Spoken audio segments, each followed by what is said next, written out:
Hello, everybody. So today is this conference is organized with the Leica Microsystems company. Leica is a member of the Industrial Partners Club of the GDR Imabio. And today the session will be moderated by Lydia Danglot, who is an interim researcher and also a scientific director of NER imaging facility in Paris. And she's also a member of the steering committee of the GDR Imabio. So Lydia, if you want to start. Okay, yes. So hello to everybody. I hope everything is fine on your side and that you can hear us. Just a few reminder, the session is recorded by video and will be posted on YouTube. So if you don't want to be seen or heard on YouTube, you have to switch off your camera. You can still ask your question in writing if you still do not want to appear on YouTube. But of course, if you agree with that, you can also talk at the end and ask your question yourself. You just have to raise your hand with a little emoticon on the side of Zoom. And so today we are very glad to welcome Clément Laigle from Leica, who is an application specialist and who is an expert in both confocal microscopy and super resolution. And today you will talk about STED, as mentioned in the title. And our other invited speaker is Magalie Benard, who is a research engineer at INSERM. And she is also the manager of the PRIMACEN platform in Rouen. And she's also leading a lot of study in STED. So that's the reason why we have a winning team today to talk about the Leica and STED. So thank you very much. You will first begin, Clément, I think, and then we will switch to Magalie. So we can have a question for both, for sure. Do not hesitate to raise your hand if you have a question, and we will enjoy. So the floor is yours, Clément. Thank you very much, Lydia. Just give me a few seconds to share the screen like this. All right. So the screen is already shared. You just need to share. Thank you much. Like this, and I'm also hiding the bar. All good on your side? Yeah. Okay. Let me also steal the webcam for the moment. So thanks for everyone for joining to this call. And yes, indeed, the purpose of today on my side of the things is to present you a little bit of the new developments on the STED technology called STED. So very quickly, if I can change the slide. Yes, a very short reminder on the STED technology. So a STED system is basically a confocal system where you will be scanning your sample point by point with a regular laser. And on top of that, you will add a second laser with a shape of a donut. And this second laser will be able to deplete one part of the emitted fluorescence. And if you combine both together, you will be able to get the fluorescence only from the very center of the donut. And this allows you to reduce the resolution because you are simply able to reduce the size of the fluorescence emission spot. So that's the very basic principle of STED. Now, if we look a little bit into the detail of the depletion, yeah, so I can show you this graph that combines the regular excitation in blue and the profile of the depletion in red. Of course, they are definitely not to scale. In fact, the depletion power is very higher than this. But for the principle of showing, the idea is that you are not going to deplete anything in the center of the donut because you have here almost no depletion power. And then you have a very strong gradient of depletion power increasing that allows you to deplete the fluorescence. So that's the theory. In practice, you are still depleting a little bit in the center of the donut, but the point is to really realize that you have a very strong increasing gradient of depletion power. So an increasing gradient of depletion power means that you have also an increasing gradient of depletion efficiency. You are not depleting anything in the center, and very quickly you will deplete the fluorescence when you are going into the donut. Now, if we look a little bit more into the effective STED PSF, the signal that you are collecting point by point.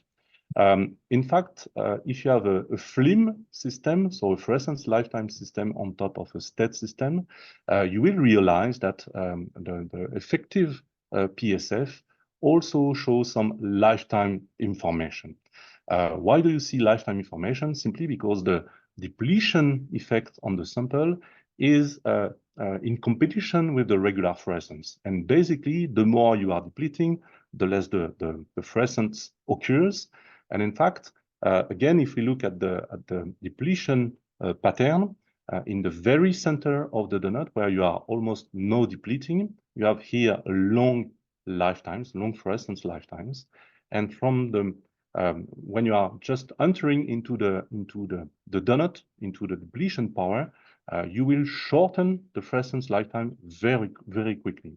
So this effective PSF, STED PSF, definitely has a certain lifetime information, a certain lifetime distribution. In the very center, you will find the longer lifetimes. And when you are going into the donut, you will quickly go into short lifetimes.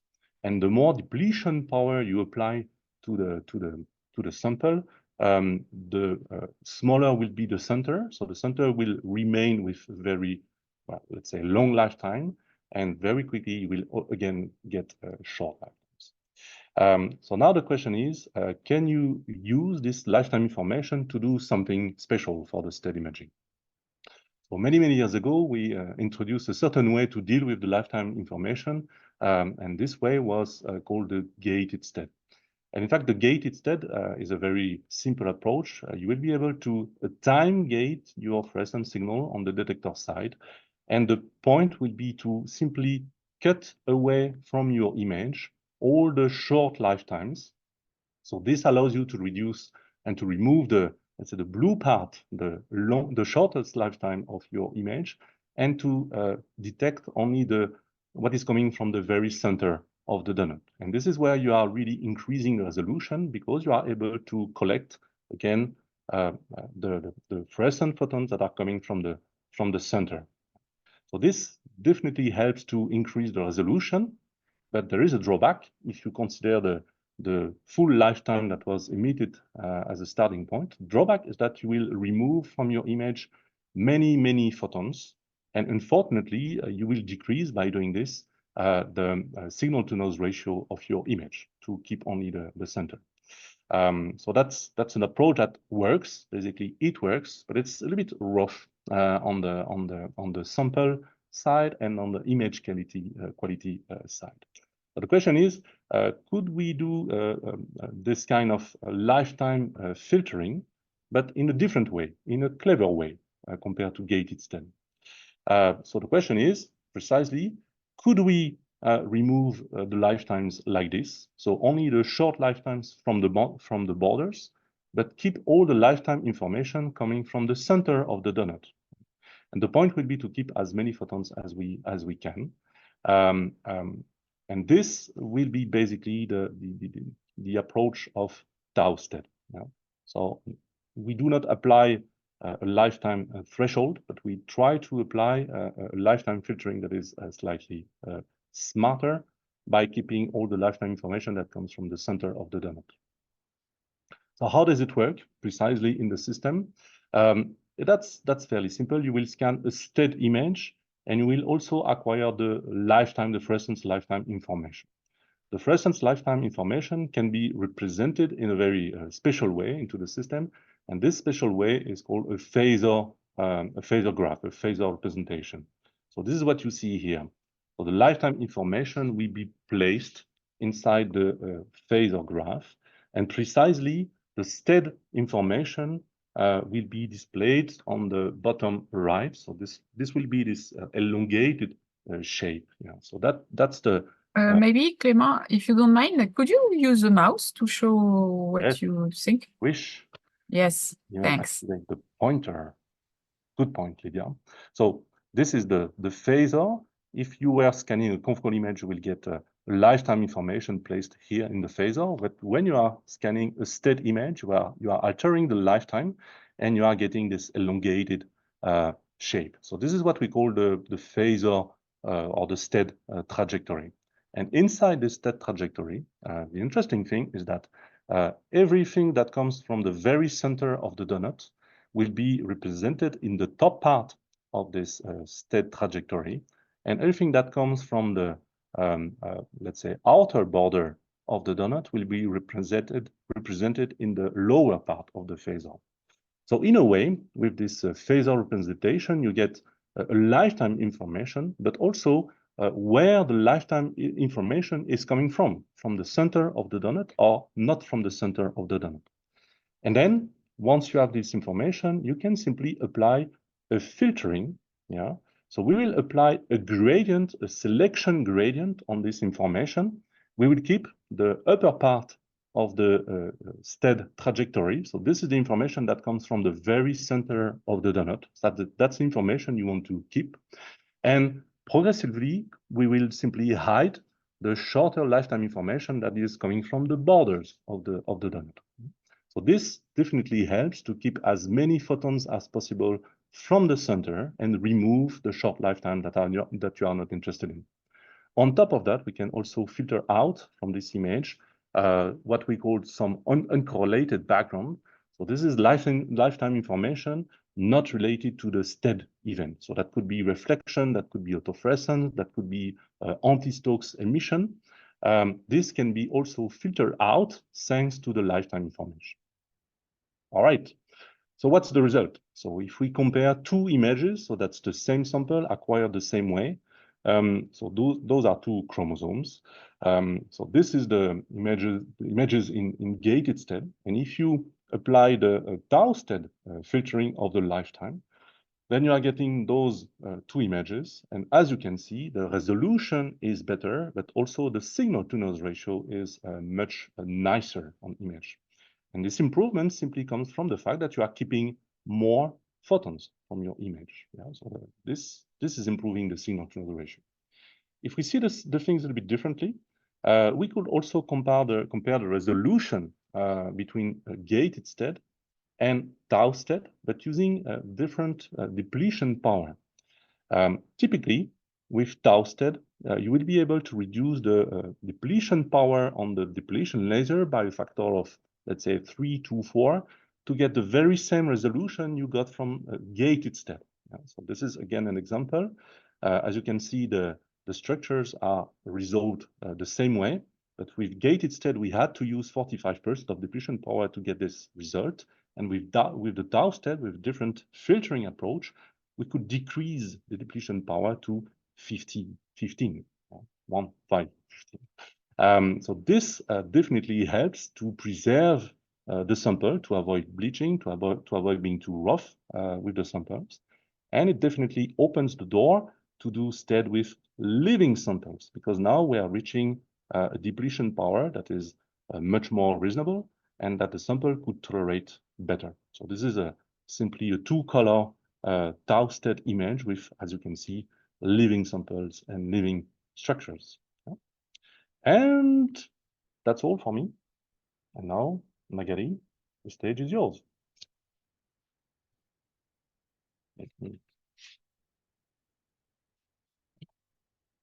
Thank you, Clément. Okay.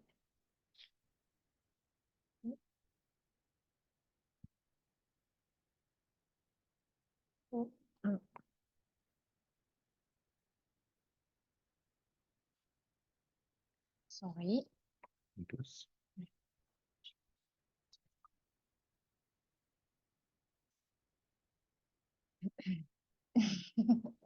Sorry.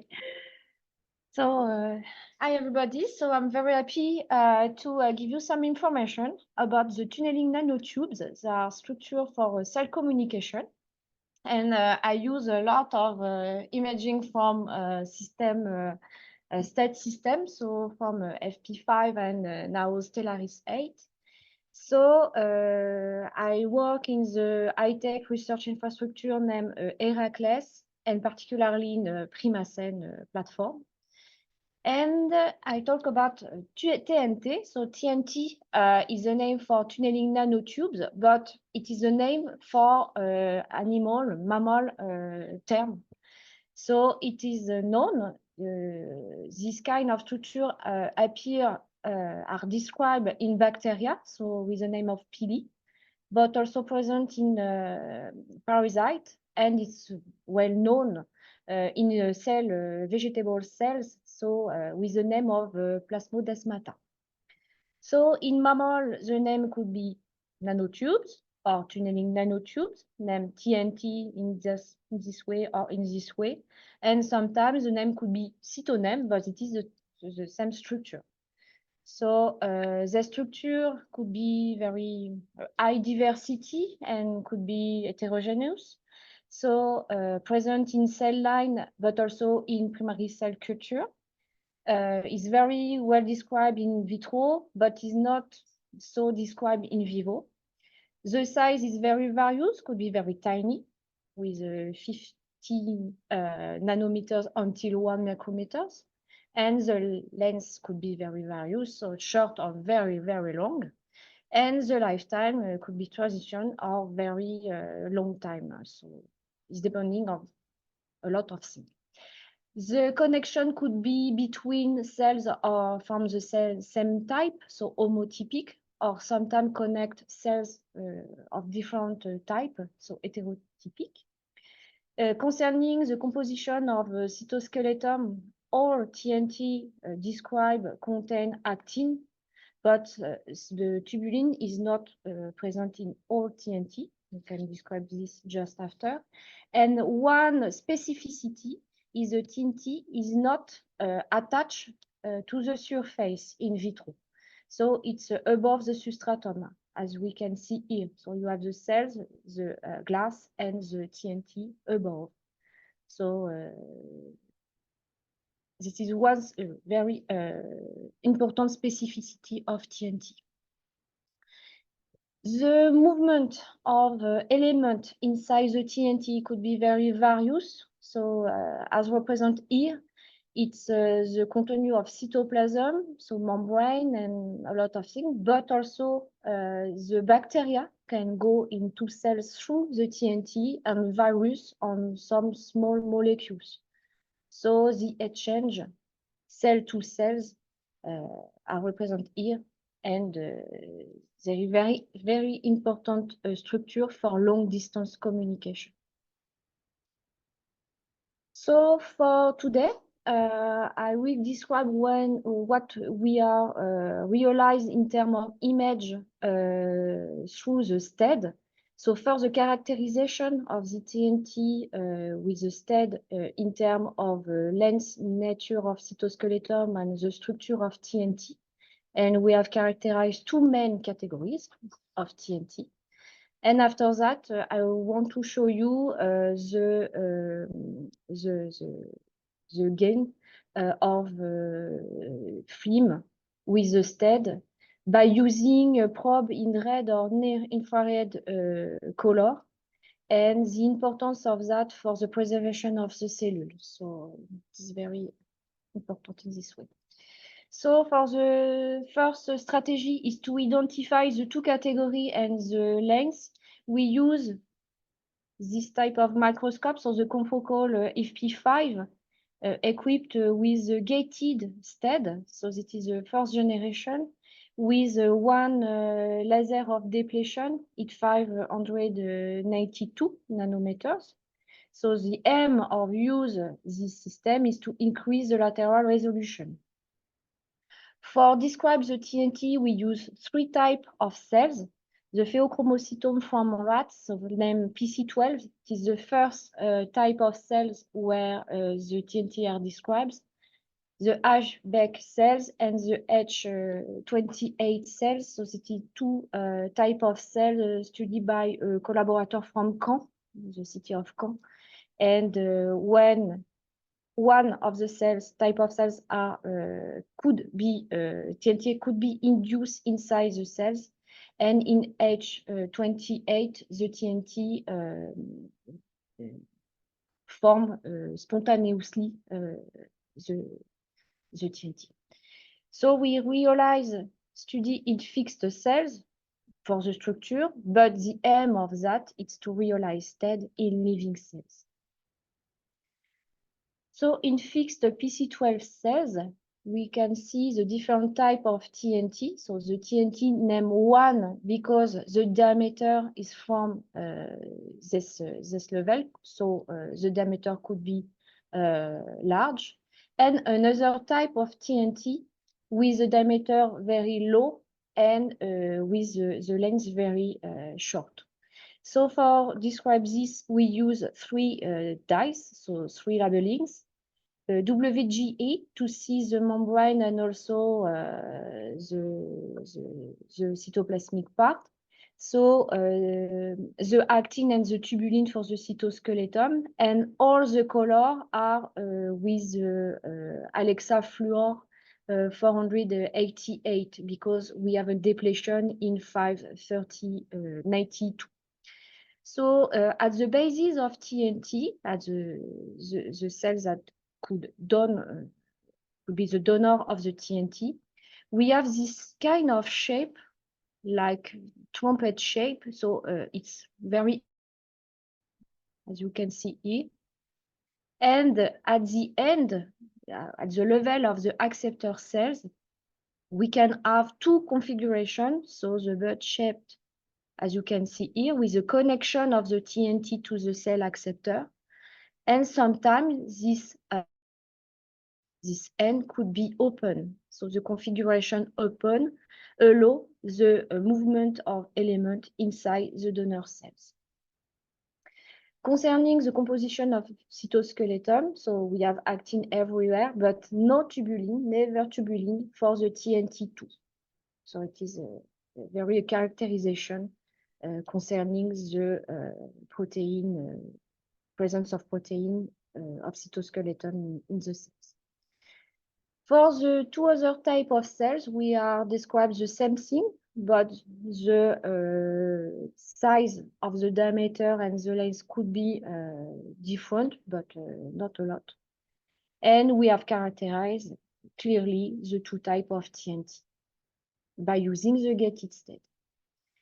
When we want to see the TNT in living cells by using the 492 nanometer depletion laser is not so good because the laser could be powerful and the color of the laser destroy the cell. So when we can see in one shot, it is the quality of the image in terms of structure. We have never seen this kind of structure in fixed cells, so fixed with PFR. So it's a chemical. We use a lot different fixator, but it's not good. And when we realize this, we see this kind of structure. The details of TNT2. But when we want to realize some time lapse, for example, it is very deleterious. So you have a cellular stress and the TNT could be broken. So clearly is not the good solution if we want to observe the delicate structure like TNT and if you want to preserve the cells.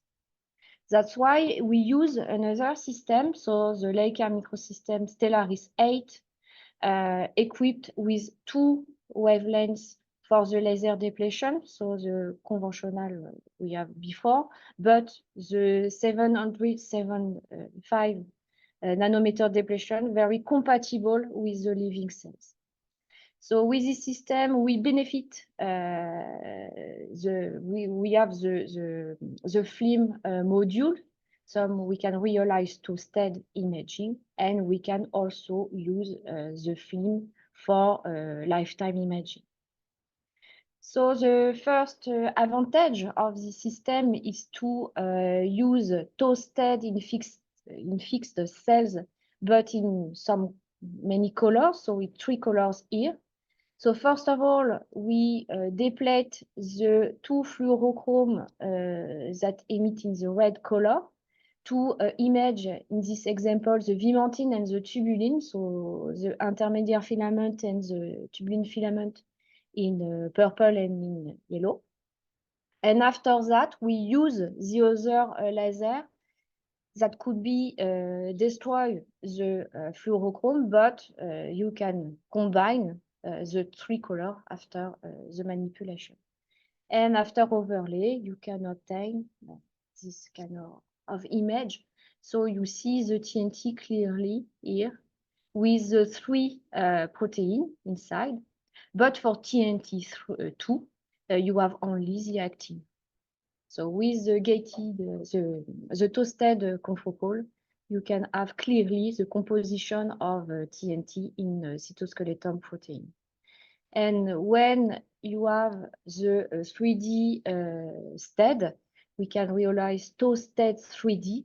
And in this depth coding, you can clearly see the TNT that is above the cells, so the substratum. So it is another advantage to use the Stellaris 8. Now, in the living cells, of course, it's very important to choose the good color of your dye. So clearly, when Damien Chapman has makes the different measure of irradiance for all the wavelengths, it's clear we want to use the red light, and we have to choose the good probe with red or infrared color. So it's clearly less phototoxic. And when you consider the depletion, the laser depletion, it's clear the 778 it's not deleterious for the preservation of the fluorescent synthesity, but also for the preservation of your cells. So this is a measure in confocal and STED at 2 or 40% of the laser power. So to describe this, we have published another paper, a recent paper, and I want to show you the benefit of FLIM instead. So in toasted, so the aim is to increase the lateral resolution, but also to denoise. And you can use the FLIM instead also to produce lifetime imaging. So it's very adapted for the living cells. And we will see just at the end of this presentation, you can combine both. So all the rest of the image are realized on living at 28 cells. So for this, we have to choose the right probe. So the first characteristic is the level of depletion, the capacity to this fluorochrome to be depleted. And you have to good choice for the support for your cells, choice for the objective. So you use an objective with water immersion. You use a good detector, and you adapt all the protocol to equilibrate some probe to have the 2 color or 3 color at the end in your image. And you adapt, of course, the parameter of your system. So in this first image, so with the depletion, red depletion, we have a toasted image at the end. Donc in confocal, you have this kind of image. When you activate the STED module in 20%, you increase the resolution clearly. And when you activate the module TO, of course, you have a good denoising. So in living cells, when you want to realize lifetime, so this is a lifetime, the time lapse realized after near-red labeling. So it is during 30 minutes, every 20 seconds, but in 5Z stack. So you have a lot of frames, and you can conserve the structure. The cells are very healthy, and the structure are here during all the time. So for long time lapse, it is the solution to use toasted with this wavelengths. You can decrease the level of power of laser depletion easily because the toasted can compensate the resolution and you have a big denoising. So this is the case here. And you can observe the TNT is not very, as a different shape, is depending of the labeling. And you can have some element that can go inside the cell for the TNT1, and you can also observe the TNT2, and you can see so tiny structure and can move inside the TNT. And you can also observe the shape, classical shape of TNT2. So the quality of this image and the duration of the time lapse is because we can realize super resolution in STED modality. When the probe is very well adapted to STED, it's possible to decrease again the power and to have this quality of image, and you can see easily the details of mitochondria that could be round or could be more tubular, and you can observe the movement of mitochondria inside the TNT. This is the donor cells, and from the donor cells, you can track all the mitochondria and observe different comportment, behavior of mitochondria. So in this case, you can have a stop and after a rapid movement. You can have a linear but slow movement, and you can have irregular movement of mitochondria. In the donor part, you can see, for example, this mitochondria that can go inside the cytoplasm and characterize the different speed and everything. So thanks to Christophe Chameau to realize this analysis.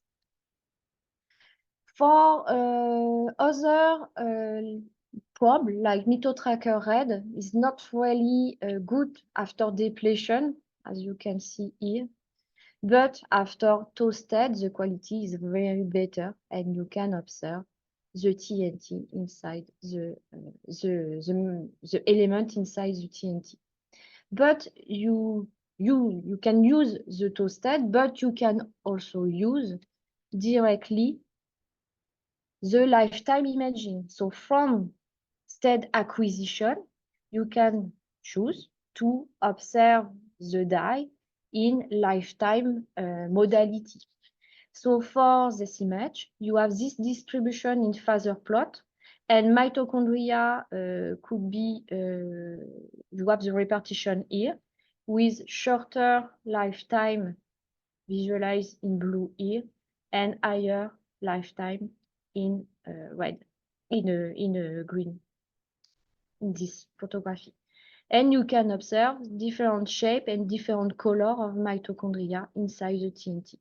And of course, the movement of TNT and the behavior of the mitochondria. To finish, you can decide to realize image in 2 channels for your 2 dyes. So this is the case here. So one detector dedicated for the MitoTracker Red and another detector for actin. You realize toasted image to have beautiful image to see the details of mitochondria and to actin protein here, and after make overlay. But as we have seen just before, it's possible to use for one channel the lifetime because it is multi-exponential, and we can see just before, and you have the function, the different combination of mitochondria. And you can combine, of course, in this example, it's very clear, the channel for STED, STED, with the channel for lifetime imaging to have an overlay, so represent here, of actin in STED, STED, and mitotracker in lifetime imaging. If you are interested by this method, so you have different paper describe the role of TNT and a lot of investigation and a review. And we have other paper, more technical, that describes the different methods to observe this molecules, this TNT, their structure. So.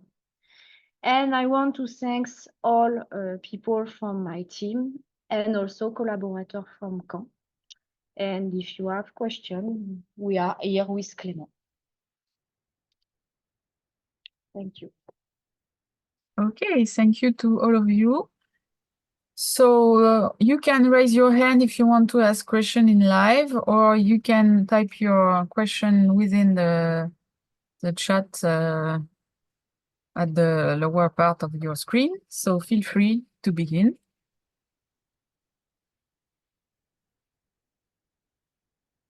Okay, so Cyril has a first question.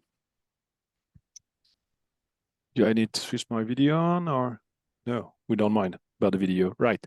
Okay, so my question is, how do you deal with threats? Question to Magalie or to me? It's up to you. You choose who's answering, because you've shown this nice thing from Graton to make the difference between the lifetime that are corresponding to the places where the STED decrease the lifetime. Then you have the confocal lifetime. But in fact, when there is threat occurring, the threat will either belong to one or to the other. And then how do you take this into account to the software? Yeah, that's a good question. We are just discussing the subject with Magalie just before starting the call. So Magalie told me that there are recent publications on the topic that I am not aware of. But what I can tell you is that for me, but let's have a look at this recent publication that indeed when you are applying tau STED, you are already changing and using the change of lifetime information to generate the STED image. And that's also what happens with FRET. Yeah, when the two proteins are showing FRET, there is also a shortening of the lifetime. So for me, it was a little bit difficult to combine both because tau STED and FRET were, let's say, implying the similar changes of lifetime, but apparently there are some work in this direction. Yeah, so I cannot tell you more on this topic. But it's very difficult because when you activate the STED, the spot of the phaser is not the good shape. So I think it's not so easy to measure FRET after STED imaging. In fact, my question was not how to measure FRET, because this I realized this is a bit complex. It was more if you want to do a two-color imaging and that unfortunately or unexpectedly you have FRET occurring. How do you deal with this? Because the soft will automatically reattribute the lifetime either to the STED or the center or etc., but it might only be due to the fact that there is FRET. Yeah, good question. So the software doesn't know, as you suggest. My suggestion would be to already check if you do have FRET in your confocal image. Yeah. So if it's not the case, I think you are pretty much good to acquire your STED image without issues of mixing a STED effect with a FRET effect. But if you do see some FRET already on your confocal image, then there is a certain probability that it will still happen when you are doing your STED image. And now it's, as you suggest, a little bit difficult to differentiate the STED effect from the FRET effect. Yeah. Okay, thank you. Thank you. Okay, thank you, Cyril. Another question? For now, there is no raised hand. Don't be shy. You can ask question. Maybe I have one. There is one from Bruno Baumel. For Magalie, are the TNT you observe lying on the substrate where cells are attached or floating in the medium? The TNT we have observed, so fixed or living TNT floating in the medium. They are not attached as from on the glass. It's always very. You can imagine when you move the dish. In fact, you see clearly the movement of TNT. So it's inside the medium. But it was nicely showed on your 3D first movie, actually. Yeah. Yes. It's very clear in this modelization from Imaris. So it's very clear here. So I can stop. And the big TNT, so the TNT1, it's clearly above, like this. Sometimes the attachment could be at the top of the cells, sometimes at the middle of the cells, but always above the substratum, so it's clearly. So there is a question of Virginie.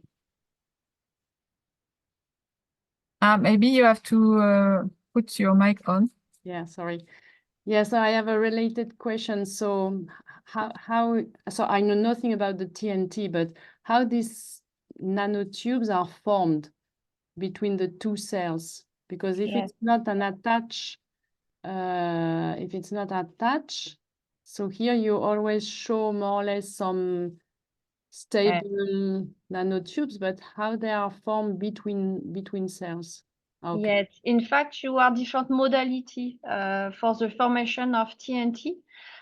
Sometimes when the TNT is not formed, you have some adhesion molecules, and like chemiotactis, without chemiotactis, but you have the periphery of the formation of the TNT adhere to the adhesion molecules, and after you have a TNT. Or sometimes it's after dislodgement of cells. So in this case, you can see this example. So it's in white field transmitted light, but it's clearly when you have attachment and after the cells go away, you have TNT. If you look at here, you have some communication, and after one moment, the cells go away, and you have a TNT formation in another one. So in this example, so it's not so clear for this processes, but you have clearly TNT form, and it's very, very dynamic. So it's not instead, because instead we want to see the details, but in transmitted light, you can see this phenomenon of formation, TNT formation.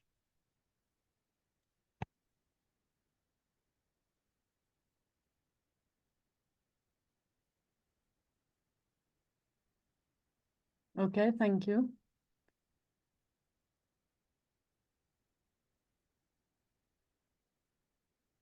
Sorry, I put my mic off. So I was saying there's a question from Alexei. So Alexei, can you put your mic on, please? Yeah, thank you very much. It was very beautiful presentation. My question is to Magalie mostly. Did you see the correlation between the presence of mitochondria and tubulin inside the TNTs? Can you say there is no mitochondria if there is no tubulin? And which other organelles are transmitted in this case in TNT2? In fact, in TNT2, we don't see mitochondria. So if you have no tubulin, I think you have no movement of mitochondria. So the mitochondria can be seen in the TNT1, so with tubulin inside. So, and it is, you have another part in your question? The organelles. Yeah, And if other organelles. did you see other organelles transmitted? Yes, alors I don't see because I have not identified clearly the other organelle, but maybe they could have some endoplasmic reticulum, so it's possible. And in fact, we can see the contenu of all the cytoplasm. So we identify some vesicles, but I don't know exactly the type of vesicles, but clearly round element that could be circulate cell to cell by using TNT. So the study is in progress. Thank you. And the size of these vesicles can be larger than the size of the nanotube? It's depending, but it could be large because sometimes it's very, very tiny and the circulation could be fast. And sometimes the vesicle could be very big, bigger than the diameter of TNT. So we see the shape of this vesicle inside the TNT. So the size, the diameter of the vesicle could be very various. That's why I think there are different categories of vesicles. But I didn't identify the type of vesicles. Like Nice. a snake. Thank you. Yes, like an elephant in the snake. Yeah, like it's a Petit Prince effect. Yes. For the one that knows. I have a question to follow up on that because you showed your lifetime with the mitochondria, and I was wondering, could you correlate the morphology of the mitochondria with the one that are going inside into the nanotube, or all of them are they going inside? And is there a correlation between the lifetime and the morphology, or you didn't look at that? I cannot make a clear response because I have not the clear result, but maybe the value or lifetime could be correlated with the shape, but not always. And maybe to metabolism state. But for this, I need to make some experiment with specific dye corresponding to one state of the metabolism. So it's not clear at this moment. Okay, thank you.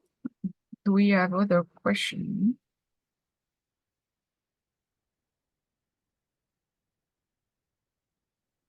Okay, maybe I have one in between. Concerning your live acquisition, I saw that you were sampling at roughly 1 image per 20 seconds. And I was wondering how long can you push your movie to the, I would say, to the longest movie that you can do without killing the cells? What is the range of the time? The longer time, it's 2 hours. So 2 hours, it's very, so it's good. long because the cells, you have some movement. So if you want to record after 2 hours, it's not necessary in STED modality. But 2 hours, it is the maximum we have done. So it's good to see the phenomenon, very short phenomenon inside the TNT. So it's a maximum. In traditional time lapse, it's 10 to 20 minutes. So 2 hours is because we want to push and to see the entire phenomenon, but it is the average of time. And concerning labeling of live actin, I saw that you use both Alexa 488 or sometimes infrared. Is there an effect on the fluorophore? I mean, if you have all the colors and you are very rich, which color would you choose first to have the best result? The best result in terms of, because it's depending of the dye, the best dye, it's better if you go in infrared color, it's clear. but all dye are not the same. For the actin, for example, all dyes don't have the same efficiency in terms of acquisition. So, but if you use infrared, you can realize better image in terms of time, in terms of cell preservation. It's clear. Okay. Okay, do we have any more questions within the audience? You can also write your question on the chat if you don't want to speak.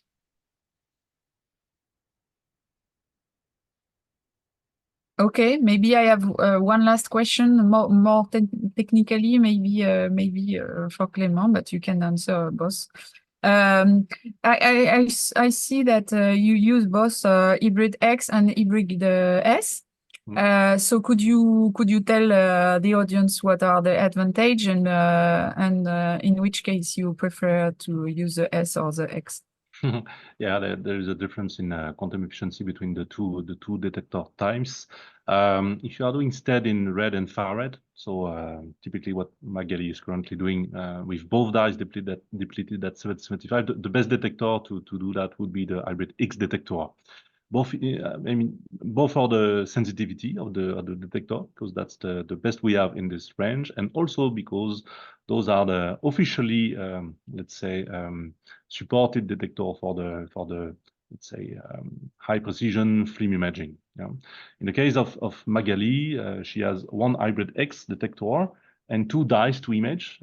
So in a way, Magalie has to use another detector to see the second dye, and in her case, that's an hybrid S. Yeah. But if it was me, I would be doing the experiment with two hybrid X detector. That was a matter of configuration, choice, and stuff like this. Yeah. But you can give me another X detector. Yeah. I have one in my pocket. For next webinar, you can ask for that, Magalie. So yeah, short answer for this particular experiment with red and far red dye, I would go for the hybrid X detector. Not that it is not working with S detectors, but it's slightly less optimal. And maybe the last one, and then we will go for lunch or go for everything you want.